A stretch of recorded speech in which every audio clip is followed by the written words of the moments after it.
বড় মোবাইলে ল্যাংটা মেয়ে দেখবো না, এশার সালাতের পরেই। আগে খেয়ে থাকলে ভালো, খেয়ে না থাকলে খেয়ে ঘুমিয়ে যাব। ডান কাতে ঘুমাবো, সম্ভব হলে উঁচু করে এসে ঘুমাবো। যদি দোয়া পড়তে পারি আল্লাহুম্মা বিইসমে কামত ওয়াহে, এটা পড়বো।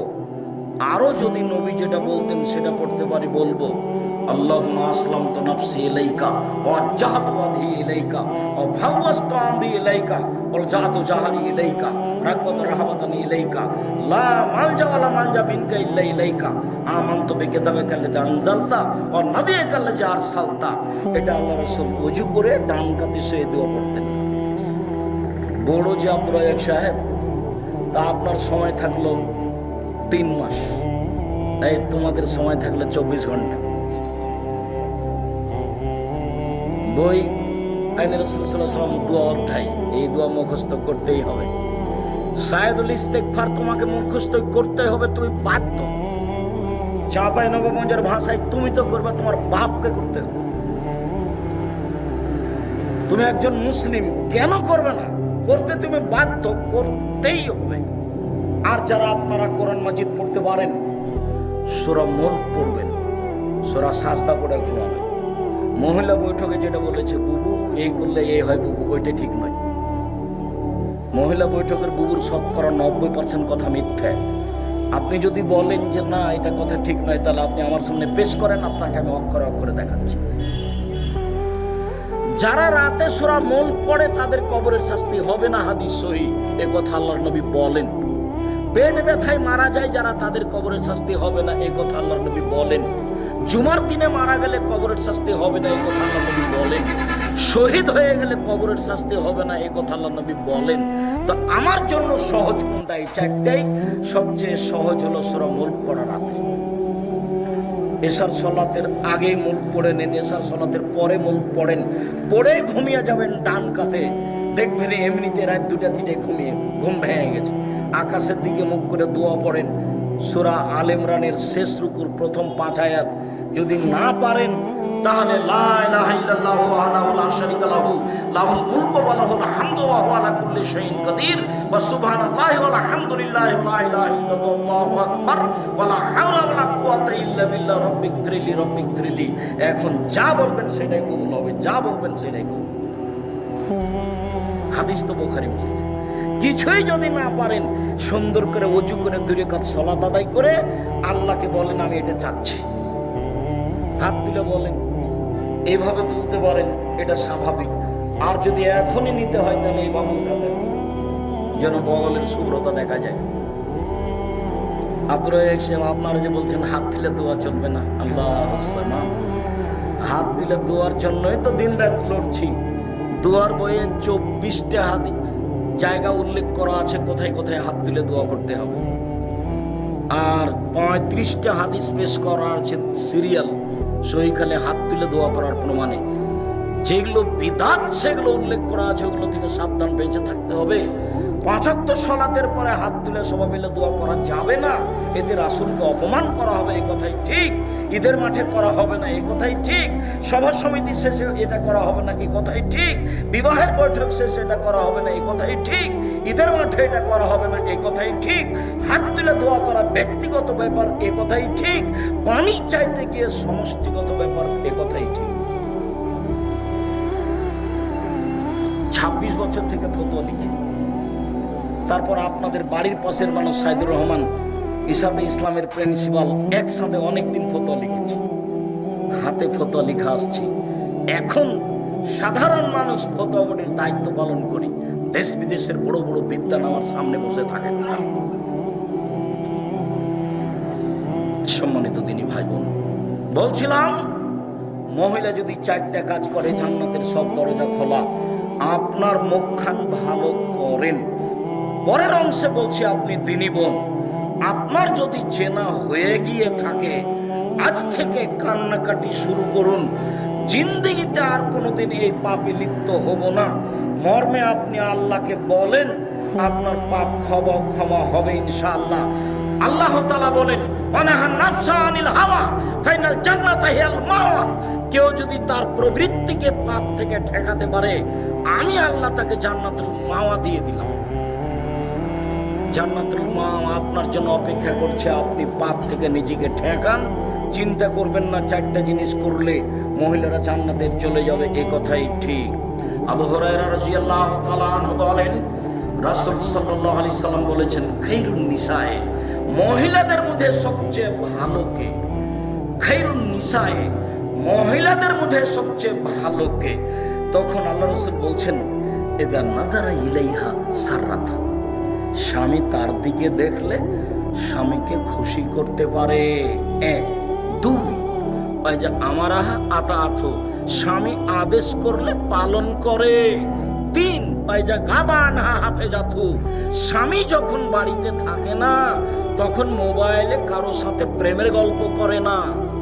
স্বামী যখন বাড়িতে থাকে না তখন দেবর ভাসুরের কারোর সাথে গল্পে লিপ্ত হয় না, ঘরে কাউকে ডেকে নিয়ে এসে বসায় না, স্বামীর অর্থ সম্পদ হেফাজতে রাখে। এই 3টা গুণ আছে যার, সেই নারী সবচেয়ে ভালো। এই কথা মুহাম্মদ সাল্লাল্লাহু আলাইহি সাল্লাম বলেন। 1 স্বামীর সাথে কথা বললে হাসি মুখে বলে। 2 স্বামী আদেশ করলে পালন করে। 3 স্বামী বাড়িতে না থাকলে নিজেকে হেফাজতে রাখে। 3টা গুণ আছে যার, সেই সবচেয়ে ভালো নারী। সম্মানিত দিনী ভাই বোন, আবু সাঈদ খুদরি রাদিয়াল্লাহু তাআলা আনহু বলেন, রাসূল সাল্লাল্লাহু আলাইহি সাল্লাম বলেছেন, আরবাতুন নিসাদা, 4টা জিনিস আছে যার, সবকিছু আছে তার। 4টা জিনিস নেই যার, কোনো কিছু নেই তার। 4টা জিনিস আছে যার, সবকিছু আছে তার। 4টা জিনিস আছে যার, সবকিছু আছে তার। 1 আল মারাতুস সালেহা, ভালো স্ত্রী, পর্দা করে, কথা মানে, যে গুণ আগে বলা হলো। 2 আল জারুস সালে, ভালো প্রতিবেশী। ভালো প্রতিবেশী কাকে বলে? সুবিধাই থাকে, অসুবিধাই থাকে। খারাপ প্রতিবেশী কাকে বলে? আপনার ছেলেটা ভাত খাওয়ার পরে খেয়াল করেনি, প্লেটের পানি এভাবে চালিয়ে দিয়েছে, প্রতিবেশীর দেওয়ালে গিয়ে লেগে গেছে। এই যে লেগে গেল, যা বলে। প্রতিবেশীর ছাগলের সিম গাছ খেয়ে নিয়েছে, সিম ধরে ধরে। এইবার বোঝা যাবে ভালোবাসা কাকে বলে, এবার বোঝা যাবে প্রতিবেশী কাকে বলে।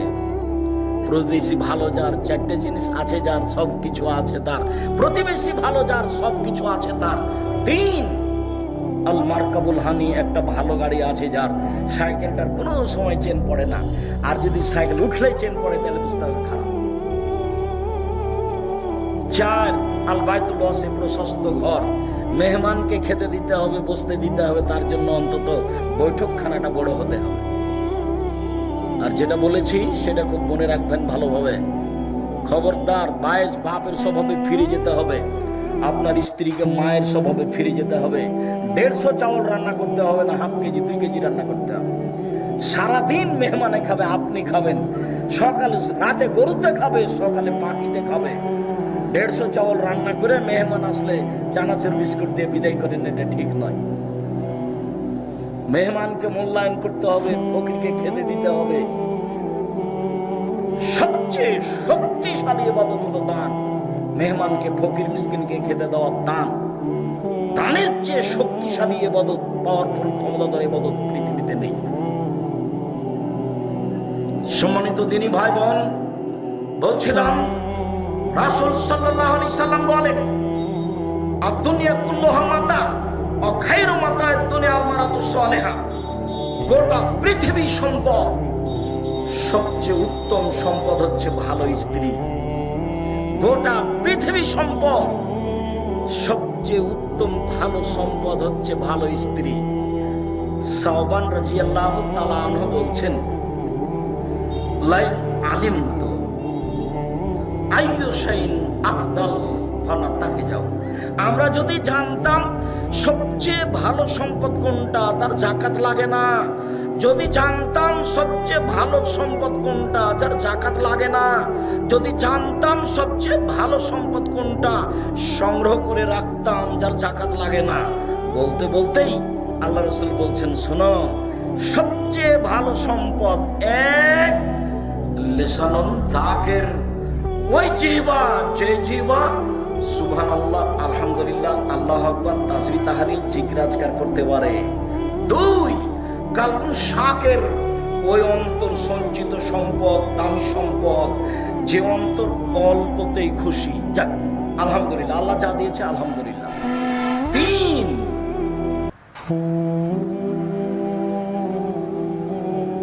ভালো স্ত্রী, যাকে দিনের ব্যাপারে সহযোগিতা করে। আজান হলে মসজিদে যাওয়ার জন্য বলে, রাতে দেরি করে আসলে বলে দুঃখিত, আপনাকে আমি খুব ভালোবাসি, আপনার অপেক্ষায় চেয়ে আছে, আমি খাইনি, আপনার সাথে খাবো বলে সর্বদা তাকে দিনের উপরে সহযোগিতা করে। এই হলো সবচেয়ে ভালো সম্পদ। এ কথা রাসূল সাল্লাল্লাহু আলাইহি সাল্লাম বলেন।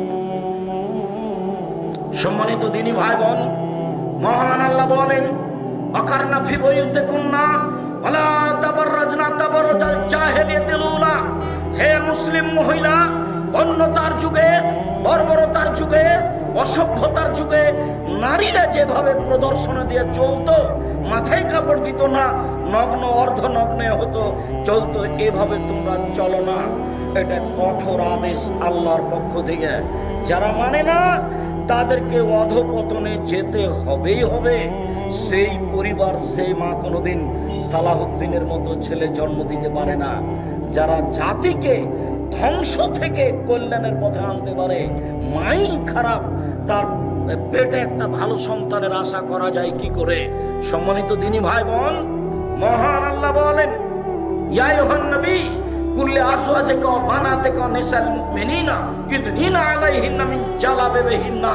মুহাম্মদ সাল্লাল্লাহু আলাইহি সাল্লাম, আপনি আপনার স্ত্রীদেরকে, আপনার মেয়েদেরকে, জনগণের স্ত্রীদেরকে আদেশ করে দেন, তারা যখন বাড়ি থেকে বের হবে তারা যেন মোটা চাদর, বোরকা পরে বের হয়, গায়ে চাদর দিয়ে বাড়ি থেকে বের হয়।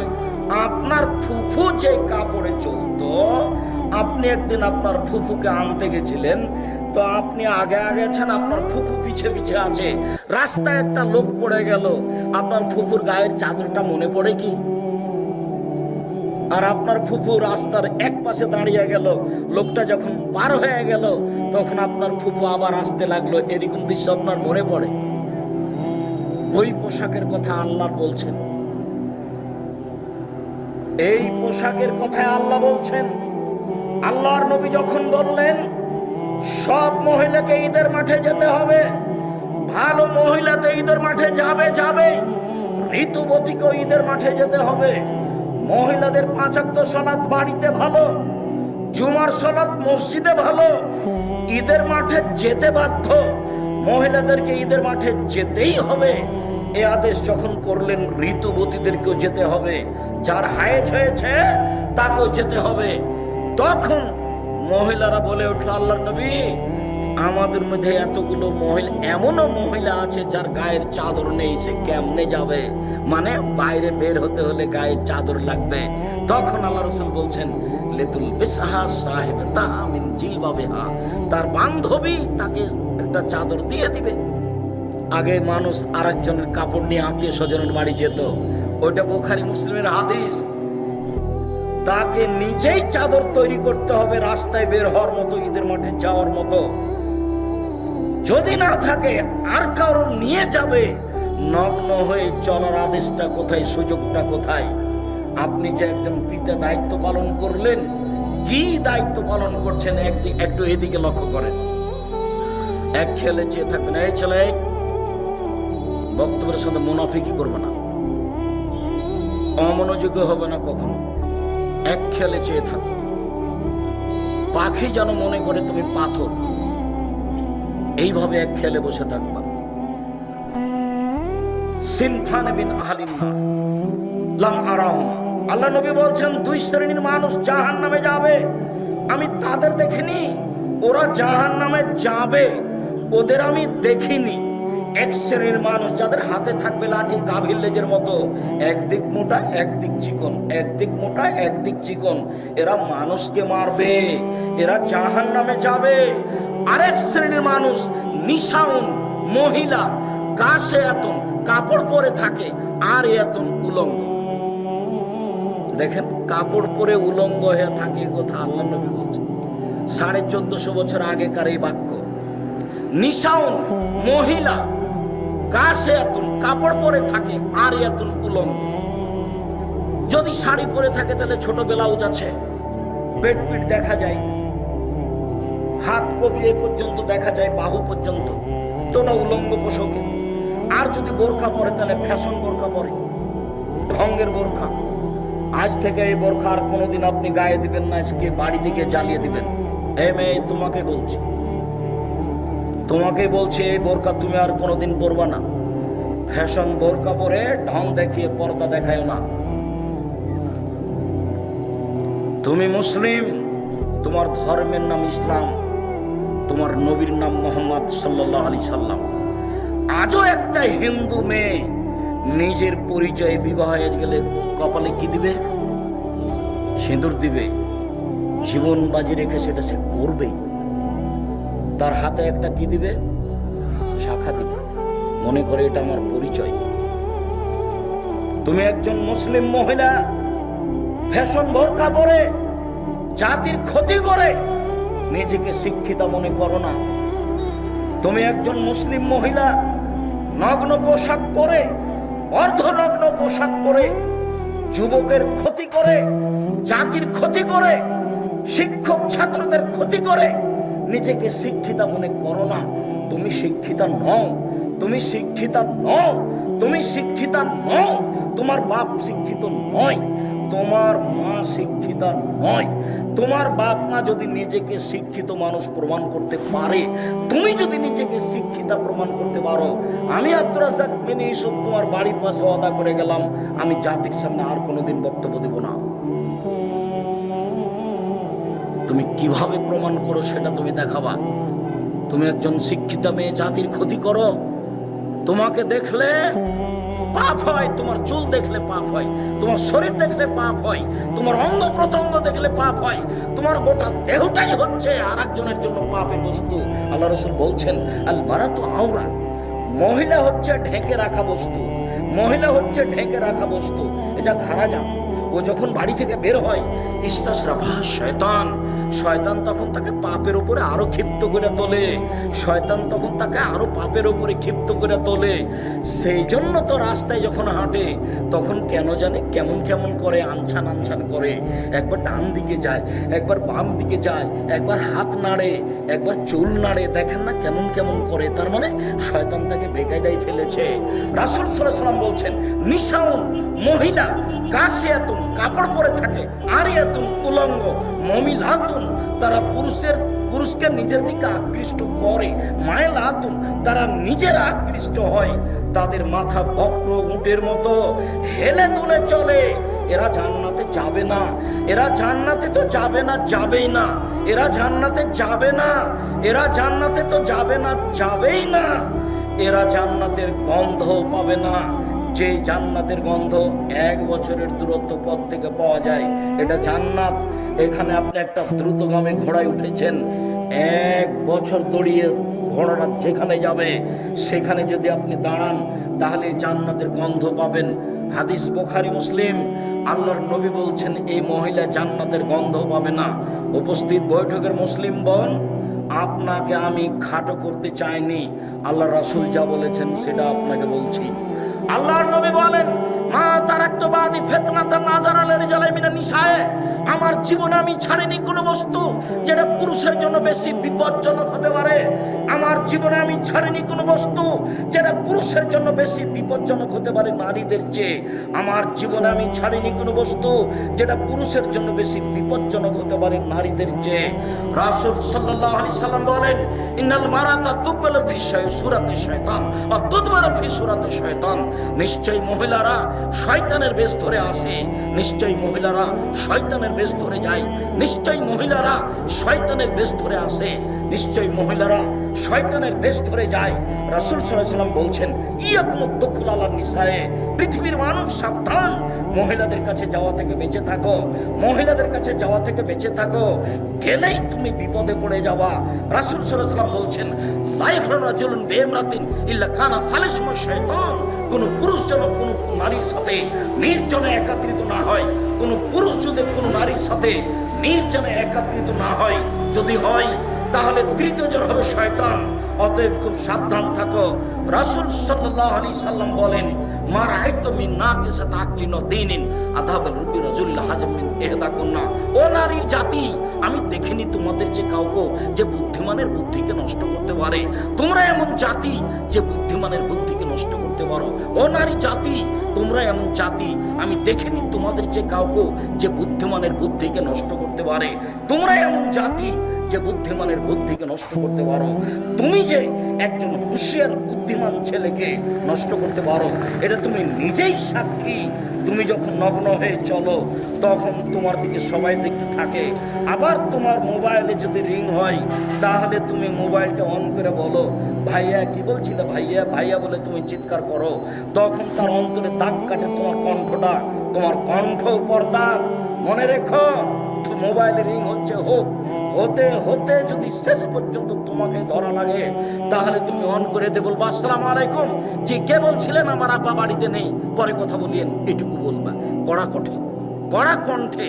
ওখানে যদি নরম কণ্ঠ না থাকে, কণ্ঠ পর্দা। রাসূল সাল্লাল্লাহু আলাইহি সাল্লাম বলছেন, লা তুবাশশিরুল মারাতু আল মারাতা ফাতানাথালে যাওজাহা কানু ইয়ানজুরু ইলাইহা। কোন মহিলা যেন কোন মহিলার গায়ে হাত না লাগায়, কোন মহিলা যেন কোন মহিলার গায়ে হাত না লাগায়। যদি লাগায় তাহলে সে বুঝতে পারবে এই মহিলার শরীর নরম না শক্ত। সময় এসে তার স্বামীর সামনে বলবে, তার স্বামী তখন অন্তরের চোখে তাকে দেখবে। হাদিস বুখারী মুসলিম। একটা মহিলাকে অন্তরের চোখে দেখা নিষেধ, তাহলে বর্তমান অবস্থা কি হতে পারে? ও মহিলা কলেজের প্রিন্সিপাল, আপনার কি হবে? গার্লস স্কুলের প্রিন্সিপাল, আপনার কি হবে? ও সভাপতি সাহেব, গার্লস স্কুল খুলেছেন যারা, আপনাদের কি হবে?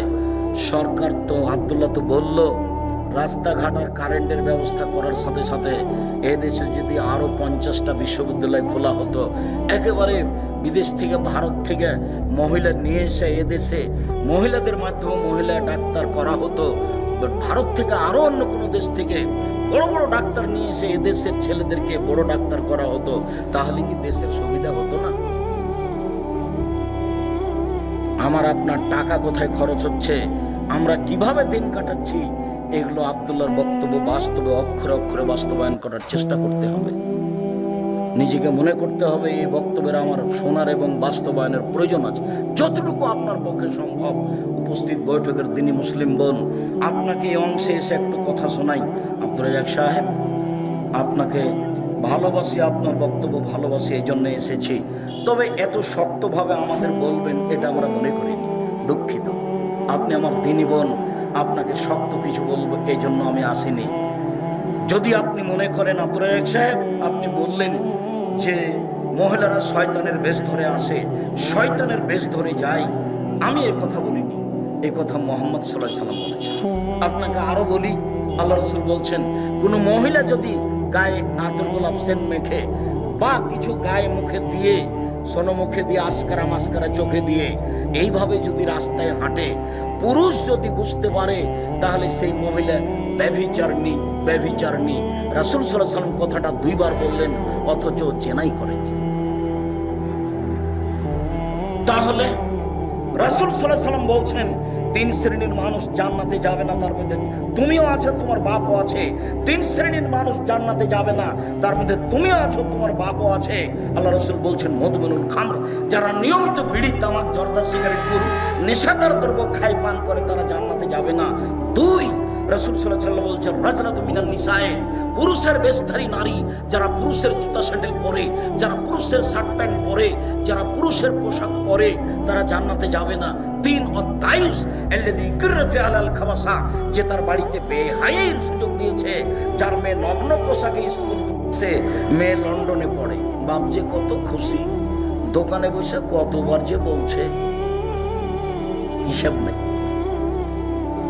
3 চিল্লাই গেছে, তাসবিহ টিপছে, বাপ এখানে তাসবিহ টিপছে, ওখানে মেয়ে জেনার তাসবিহ টিপছে।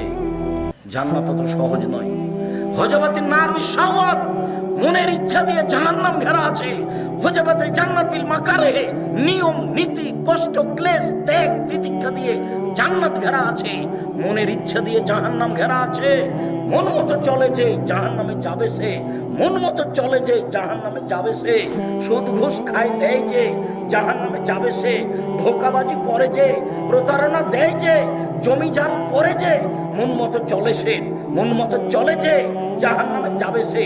মিথ্যুক ধোঁকাবাজ শয়তান দায়িত্বশীলের প্রশংসা করে যে জাহান্নামে যাবে সে, মানুষকে ফাঁকি দেয় যে জাহান্নামে যাবে সে, 10 টাকা মেরে খায় যে জাহান্নামে যাবে সে, এরা জাহান্নামে যাবে। এই কথা মুহাম্মদ সাল্লাল্লাহু আলাইহি সাল্লাম বলেন। রাসূল বলেন হুজবাতুন নার বিশাওয়াত, মনের ইচ্ছা দ্বারা জাহান্নাম ঘেরা আছে, নিয়ম নীতি কষ্ট ক্লেশ দ্বারা জান্নাত ঘেরা আছে। উপস্থিত বৈঠকের দিনই বোন, আপনাকে আমি খাটো করতে চাইনি, আপনিও মুসলিম। আয়েশা রাদিয়াল্লাহু তাআলা একজন মুসলিম মহিলা, আপনিও মুসলিম মহিলা। একটু দেখেন এইদিকে, এই মেয়ে কথা বলছো কেন? এইদিকে খেয়াল করো।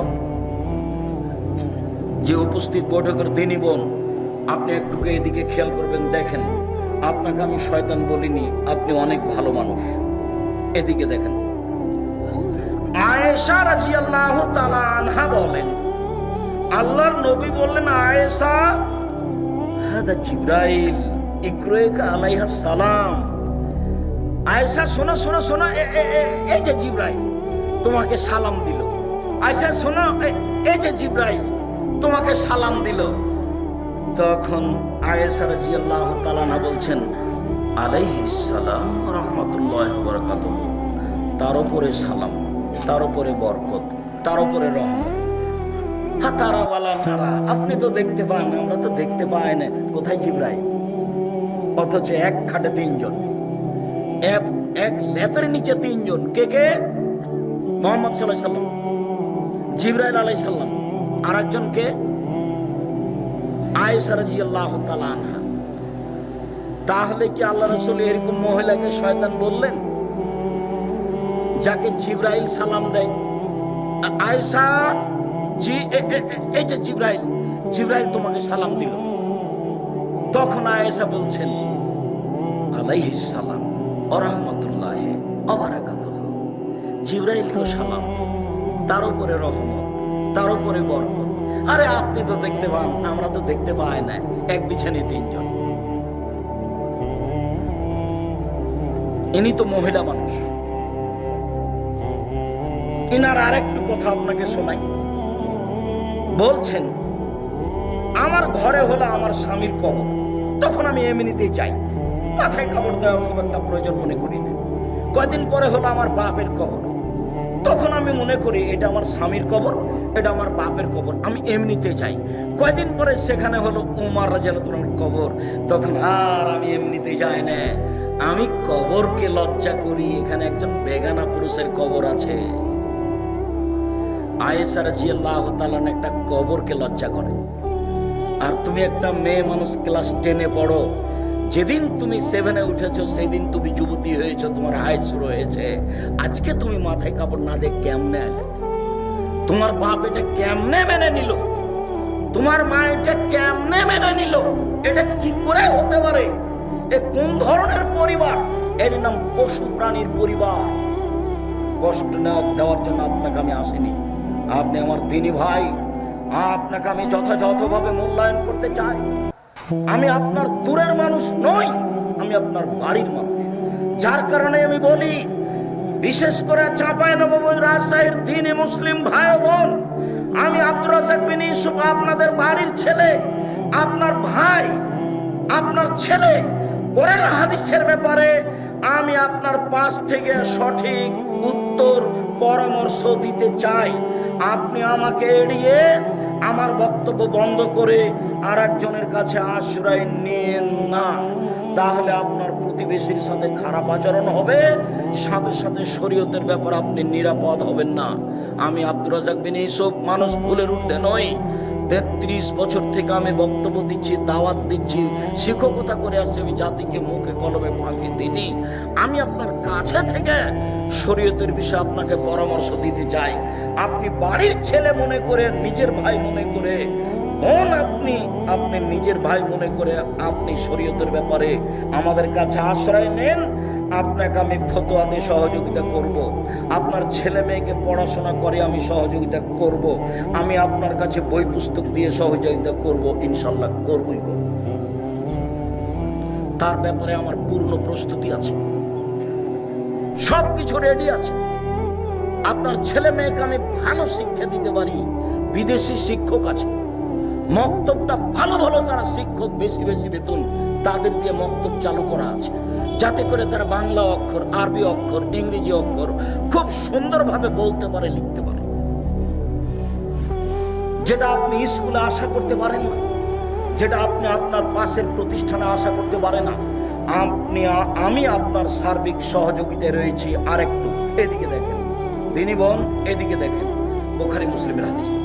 আবু হুরায়রা রাদিয়াল্লাহু তাআলা আনহু বলেন, যা জিবরাইল, আল্লাহর নবীর কাছে জিবরাইল আসলেন, এসে বলছেন, এদিকে দেখেন, এদিকে দেখেন, বলছেন, ইয়া রাসূলুল্লাহ, হে আল্লাহর রাসূল, হাজিহি খাদিজা, এই যে খাদিজা আতাত আপনার কাছে আসছে, মা এনাম, তার কাছে আছে একটা পাত্র, ফিহে এদামুন, তাতে আছে তরকারি, ওয়াতামুন, তাতে আছে খাদ্য, ফায়জা আতাতকা, যখন আপনার কাছে চলে আসবে, ফাকরা আলাইহা সালামা মিন রাব্বিহা মিন্নি, আপনি তাকে বলেন, খাদিজা,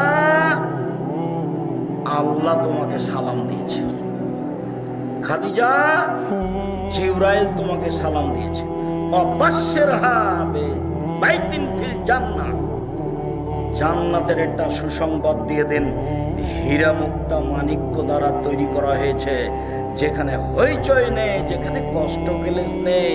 বুখারী মুসলিম। এ হলো খাদিজা। আপনাকে আমি খাদিজার মতো মনে করি, আপনাকে আমি আয়েশার মতো মনে করি। সম্মানিত দিনী বোন, যা হয়েছে হয়েছে, ওই দিক ছেড়ে দিয়ে আজ থেকেই নিয়ম নীতি পরিবর্তন করে আল্লাহ রাসূলের নীতিতে চলার চেষ্টা করুন। আলোচনার শেষে এসে চারটে জিনিস থাকছে, খেয়াল করেন। 1, 5 ওয়াক্ত সালাত, 2, হালাল রুজি, 3, কোরআন তেলাওয়াত, যে কোনো মূল্যে, বেশি না পারলে অন্তত কোনটা পড়তে হবে? সূরা ইখলাস 3 বার। 4, দেখে এটা কি বলছেন, 4, আড্ডা পিটা নিষেধ। যেখানে 2 জন বসে আছে সেখানে বসা হবে না, যেখানে 2 জন বসে আছে সেখানে বসা হবে না। না বসে তো মানুষ বাঁচে। আমি জীবনে কোনোদিন চায়ের স্টলে বসি না, আছি তো, কোনোদিনই নয়। ছাত্র জীবন আছে 16 বছর। 1988 আগস্টের 20 তারিখ রোজ বুধবার বিকাল 3টে থেকে আমি শিক্ষক। 88 আগস্টের 20 তারিখ রোজ বুধবার বিকাল 3টে থেকে শিক্ষক। এখন পর্যন্ত আমি কোনোদিন চায়ের স্টলে বসিনি, তা আমরা তো আছি না। এখন নয়, হাটে বাজারে তেমন যায় না বললেই চলে, তো তারপরে তো আছে। 4টা অনুরোধ থাকলো, উপদেশ 5 ওয়াক্ত সালাতের ব্যাপারে কঠোরভাবে থাকলো। আর আপনি যে আমার দিনী ভাই, আপনার যে আমি ভাই ভাতিজা, এই মর্মে নিজের ছেলেকে, নিজের ভাইকে মূল্যায়ন করো। তো জামিয়া সালাফের সার্বিক কাজে সহযোগিতা করবেন। আজকের জন্য যত বই পুস্তক আছে, তোমরা যারা আছো, কেউ একটা পত্রিকা ছাড়া যাবে না। একটা পত্রিকার দাম 25-30 টাকা। টাকা না থাকলে পত্রিকা ছেড়ে যাবে না, অন্যান্য বই নিয়ে যাবা, সবই নিয়ে যাও। দোয়ার বই নিয়ে যাও, ব্যতিক্রম বই। সলাতের নামাজের বই নিয়ে যান, ব্যতিক্রম বই। আর ওই মুমূর্ষ হতে কবর পর্যন্ত, আর কেন নির্যাতন কি তার প্রতিকার, আর আপনার আদর্শ পরিবার, আদর্শ নারী, সব বইগুলি নিজের বই নিজে মূল্যায়ন করে নিয়ে যাবেন। আর তোমরা কেউ পত্রিকা ছাড়া যাবে না। সকল দিনী ভাই বোনকে, বিশেষভাবে আমার দিনী বোনদেরকে, আদর্শ পরিবার, আদর্শ নারী, এই বইগুলি সমঅধিকার নয়, মর্যাদা চাই, এই বইগুলি সংগ্রহ করার জন্য অনুরোধ জানাচ্ছি। আমি আপনার পাশে থেকে মুখে কলমে মিডিয়া দিন প্রচার করতে চাই। আশা যে আপনি এগুলিকে যথাযথভাবে মূল্যায়ন করবেন। আপনার দরবারে এই জোরালো দাবি রেখে বলি, আল্লাহ আমাদের যারা মারা গেছে তুমি তাদের কবরের শাস্তি মাফ করো। আমরা যারা অসুস্থ তুমি তাদের আরোগ্য দান করো। আমরা যারা বেঁচে আছি তুমি তাদেরকে তোমার রাসূলের পদ্ধতি অনুযায়ী চলার তৌফিক দান করো। আজকে মহিলাদের ব্যাপারে যে আলোচনা করছিলাম, এই আলোচনা অনুযায়ী তুমি আমাদের এই দিনী বোনদেরকে, আমাদের মেয়েদেরকে চলার সুযোগ করে দাও, তৌফিক দান করো। আমাদেরকে তার সাথে সাথে তাদেরকে পূর্ণ সহযোগিতা করার, 5 ওয়াক্ত সালাত আদায় করার তৌফিক দান করো। তোমার দরবারে এই জোরালো দাবি দাওয়া দোয়া রেখে আজকের সংক্ষিপ্ত আলোচনা এখানে শেষ করলাম। তোমরা কেউ পত্রিকা ছেড়ে যাবে না, সবই বই নিয়ে যাও, আপনাকেই নিতে হবে। এটা আপনার কাছে যেন ভারী না হয়। বইয়ের দাম কত হল? 200 টাকা নয় 250। ও আব্দুল্লাহর মিন্নাতুল বারি থাকতে পারে, বুখারীর ব্যতিক্রম ব্যাখ্যা মিন্নাতুল বারি দেখেন তো, আব্দুল্লাহর মিন্নাতুল বারি ব্যতিক্রম ব্যাখ্যা। আর উপদেশ বই, আজকের আলোচনা উপদেশ বই আছে। যদি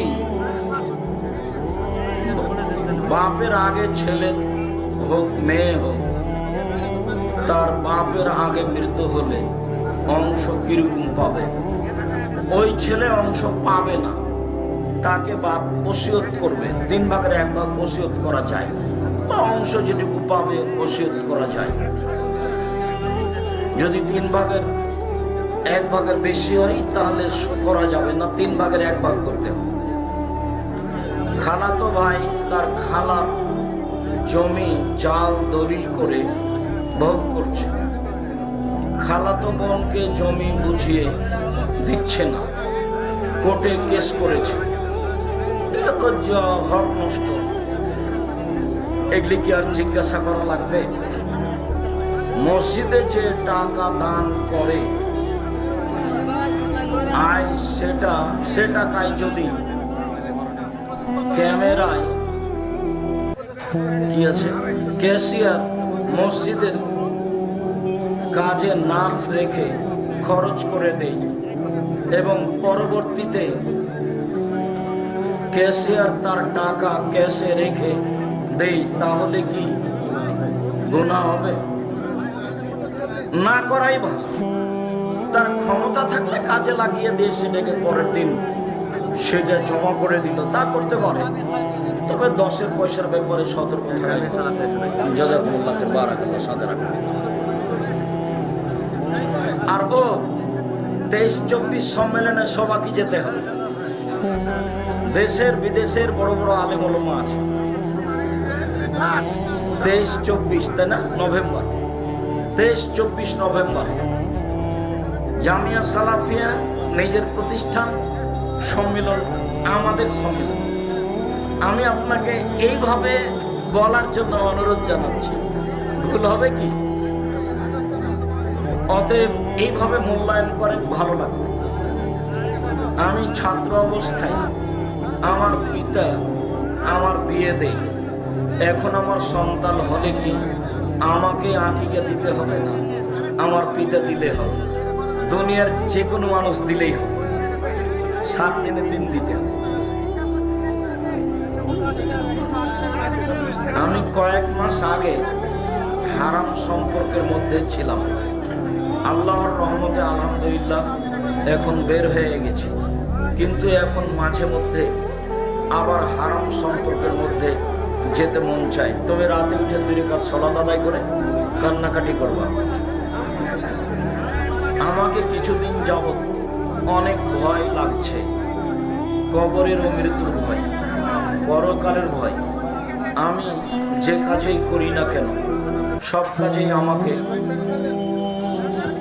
এটার ভয় লাগছে। লাগুক, লাগাই ভালো। তুমি কবরকে স্মরণ কর, আর এরই ফাঁকে বেঁচে থাকার মতো রুজু উপার্জনের চেষ্টা করো। আমার স্ত্রীর মাথায় অল্প একটু সমস্যা আছে, কিন্তু সাধারণ মানুষের মাঝে তা প্রকাশ পায় না। এমত অবস্থায় তাকে তালাক দিলে আমার পাপ হবে কি? তালাক না দেওয়াই ভালো। তাকে নিয়ে চললে আপনার ভিতরে আল্লাহর পক্ষ থেকে দয়া রহমত আসবে আপনার মাঝে। যদি মনে করেন চলা যাচ্ছে না, সেটা তো শরীয়তে তালাক দেওয়া যায়, আছে, দিতে পারেন। নিয়ে এসেছেন সংসারে, সংসার করেন না, সেটাই ভালো। জামাতে সালাত চলাকালে যে কেউ যোগ দিলে কি সানা পড়া লাগবে? না, প্রথমে থাকলে সানা পড়া লাগবে।